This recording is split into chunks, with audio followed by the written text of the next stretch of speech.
उपहार। पिछले बार हमने देखा है कि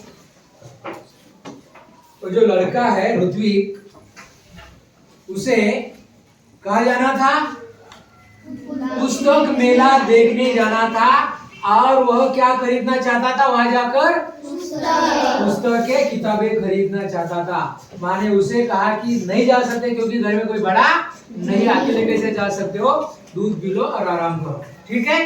तो वो निराश हो गया था और पेड़ के नीचे जाकर बैठा। कुछ समय के बाद वहां कौन आई? एक परी आई। परी ने पूछा क्यों उदास बैठे हो? उसने जो भी बताना था सब बता दिया। तो उसने कहा कि परी ने कहा कि मैं तुम्हारी मदद के लिए आई हूँ और मैं तुम्हारी मदद तब करूंगी जब तुम मेरी परीक्षा में उत्तीर्ण हो जाओगे। तब ऋत्विक ने पूछा कैसी परीक्षा? तो उसने कहा कि अगर बता दिया तो परीक्षा कैसी। और वह जा रहा था, अचानक उसके सामने क्या दिखाई पड़ दी? थैली, पोटली दिखाई दी। पोटली मतलब समझते हो? पोटली समझते हो ना? हाँ। तो पोटली का रंग कैसा था? लाल।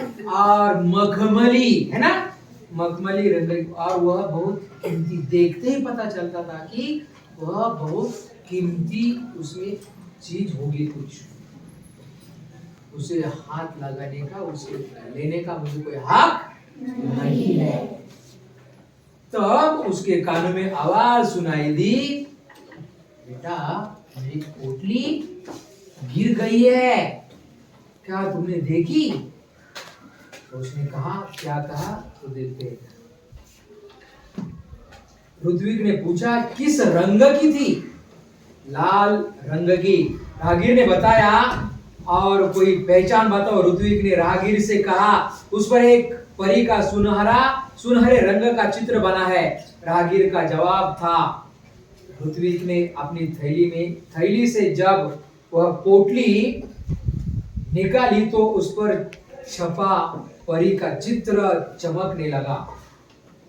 ऋत्विक ने वह पोटली राहगीर को दे दी।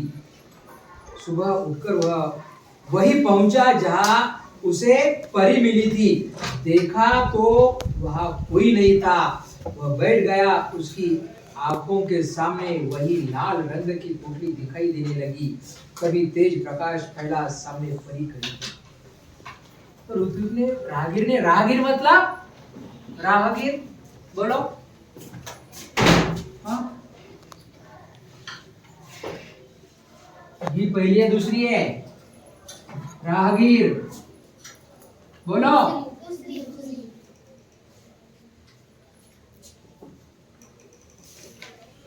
राहगीर मतलब, राह मतलब क्या? राह नहीं पता? चलते हो राह पर, तुम गाड़ी चलाते हो, साइकिल चलाते हो, रास्ता। राह मतलब क्या? रास्ता। और राहगीर मतलब रास्ते पर चलने वाला। मराठी में क्या कहते हो? वाटसरू, है ना? हाँ। तो राहगीर से पूछा किस रंग की थी? उसका रंग कैसा था? लाल रंग की। राहगीर ने बताया। और कोई पहचान बताओ, और कोई पहचान तुम्हारी ही है, यह बात साबित होने के लिए और कोई पहचान बताओ तुम्हारी। जैसे कि तुम्हारा पेन कहीं गुम हो जाता है, गिरता है कहीं पर, है ना, तब अध्यापक पूछते कौन से रंग का था, कैसा था, स्याही का था या बॉल पेन था, पूछते हैं ना। तो आप लोग अपनी पहचान उस पेन की बताते हो, तब आपको दी जाती है वो पेन दिया जाता है। तो कोई और पहचान बताओ। तो राहगीर ने क्या बताया? उस पर सुनहरे रंग का परी का चित्र था। तो पृथ्वी को पता चला यह सच बोल रहा है। क्या पता चला? राहगीर सच बोल रहा है, सचमुच उसी की ही यह पोटली है।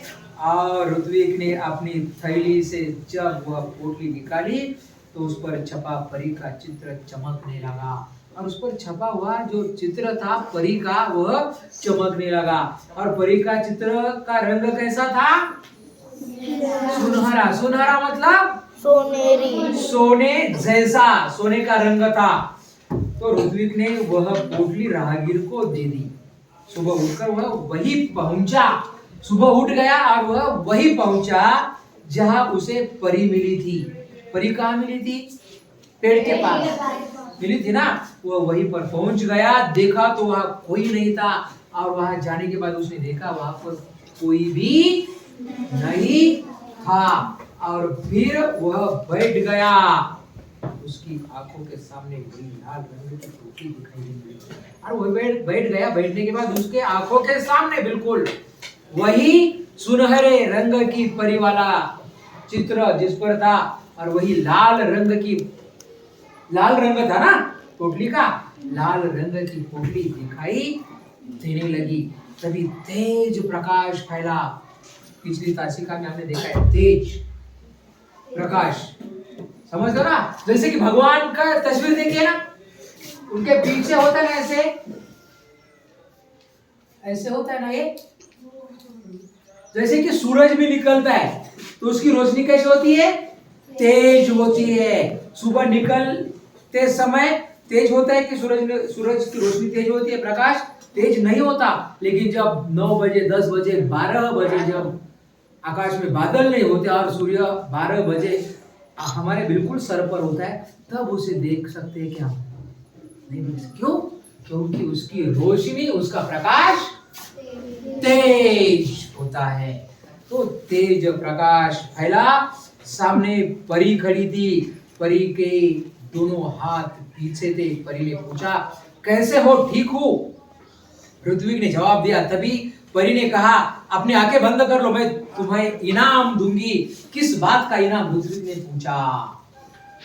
परी सामने परी खड़ी थी, उसने देखा, और परी के दोनों हाथ पीछे थे। कैसे थे? पीछे। आप लोग ऐसे खड़े होते हैं ना सावधान विश्राम में, विश्राम ऐसे होते हो सावधान। तो परी के दोनों हाथ पीछे थे, और परी ने पूछा, कैसे हो? उस दिन कहा था ना सर्वनाम के बारे में बताया था ना। किसे कहते हैं सर्वनाम? बोलो। संज्ञा के बदले में आने वाला शब्द मतलब क्या होता है? सर्वनाम। तो कैसे हो? प्रश्नवाचक, प्रश्न पूछा है। उस दिन भी बताया था, फिर एक बार यह प्रश्न चिन्ह है। तो कैसे हो? ठीक हूं, ऋत्विक ने जवाब दिया। तभी परी ने कहा, अपनी आंखें बंद कर लो। किसने किससे कहा अपनी आंखें बंद कर लो?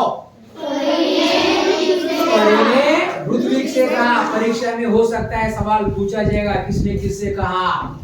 तुम अपनी आंखें बंद करो। किसने कहा?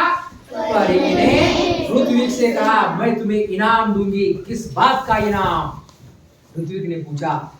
तुम उत्तीर्ण हो गए इसलिए। परी बोली। परी की बात ऋत्विक की समझ में नहीं आ रही थी। उसने आंखें बंद कर ली। परी ने उसके हाथों में एक मखमली थैली पकड़ा दी। ऋत्विक ने देखा तो हैरान रह गया। यह तो वही पोटली थी जो उसने राहगीर को दी थी। परी ने कहा, कल मैंने ही तुम्हारी ईमानदारी की परीक्षा ली थी। वह राहगीर भी मैं ही थी, इसलिए मैं तुम्हें यह इनाम दे रही हूँ। ऋत्विक ने कहा, कैसा इनाम? किस बात का इनाम? इनाम मतलब समझ दो क्या? बख्शीश। इनाम मतलब क्या? बख्शीश। अगर आप लोग अच्छा काम करते हो, दादी माँ का सर दबा कर देते हो, गला नहीं दबाना तो सर दबा देते हो, पैर दबा देते हो, मतलब बड़े लोगों की सेवा करते हैं, तब इनाम मिलता है ना। चॉकलेट मिलती है, पैसे मिलते हैं, वड़ा पाव में कुछ भी मिलता है। जितनी बड़ी सेवा उतना बड़ा इनाम, है ना? सेवा जितनी बड़ी इनाम भी उतना बड़ा। अगर गलत करते हो तो सजा मिलती है। तो उसी तरह से उसने कहा कि कल जो वह राहगीर था वो मैं ही थी। मैंने तुम्हारी परीक्षा लिया और तुम उत्तीर्ण हो गए हो, इसीलिए यह इनाम मैं तुम्हें दे रही हूँ। परी ने ऋत्विक को समझाया, ईमानदार व्यक्ति के जीवन में किसी वस्तु की कमी नहीं होती। जाओ, अब तुम्हें मनचाही वस्तु मिलेगी। परी ने कहा, जो व्यक्ति ईमानदार होता है उस व्यक्ति के जीवन में किसी भी वस्तु की कमी नहीं होती। इसीलिए आपको ईमानदार बनना है। कैसे बनना है? बेईमानी नहीं करनी है किसी के भी साथ, ना खुद के साथ ना दूसरों के साथ। हंसो और हंसाओ, मत हंसो मत फंसाओ। दूसरों को धोखा देना, बेईमानी करना गलत बात है। आप लोग भी गड्ढे में गिर जाओगे। तो ईमानदारी से जो काम करता है उसके जीवन में किसी वस्तु की कमी नहीं होती। चाहो तुम्हें जो चाहिए वह मिल जाएगा। ऋत्विक ने पांच शब्द नहीं थे जिनसे वह परी को धन्यवाद देता। खुशी से उसकी आंखें भर आई, उसके आंखों से पानी आ गया, क्योंकि उसके पास कोई शब्द नहीं था परी के आभार प्रकट करने के लिए। लाल मखमली पोटली ऋत्विक ने अपनी माँ को दी। उसकी समझ में यह नहीं आया कि उसका बेटा उसे क्या दे रहा है। जब माँ वह पोटली खोलने लगी तब पोटली कई गुना बड़ी हो गई। उसमें से सुंदर सुंदर पुस्तकें बाहर निकल आई। पुस्तकों का ढेर देखकर माँ चकित हो रह गई। माँ के पूछने पर ऋत्विक ने सब कुछ बता दिया।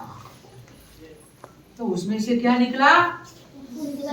पोटली बड़ी बड़ी हो गई और ढेर लग गया किताबों का, पुस्तकों का। और ऋत्विक भी यही चाहता था, मन चाहिए वस्तु उसे मिल गई ना, किताबें मिल गई और पुस्तकों का ढेर। ढेर मतलब समझते हो ना? ढेर क्या? ढेर ठीक, ये ढेर नहीं। हाँ, ढेर मतलब ऐसे होता है ना, अनाज का ढेर होता है, मिट्टी का ढेर होता है ना। तो इसी तरह से उसने पुस्तकों का ढेर देखकर माँ चकित रह गई। माँ के पूछने पर ऋत्विक ने सब कुछ बता दिया, सारी बातें उसने बता दी। अब ऋत्विक ने मित्रों के लिए अपनी बहन कृतिका की सहायता से पुस्तकालय खोला। वहां सभी बच्चे आकर अपनी मनपसंद पुस्तकें पढ़ने लगे। उनको पूरा गांव पुस्तक मित्र के नाम से जानने लगा। तो सब उनकी जो इच्छा थी अपनी बहन की सहायता से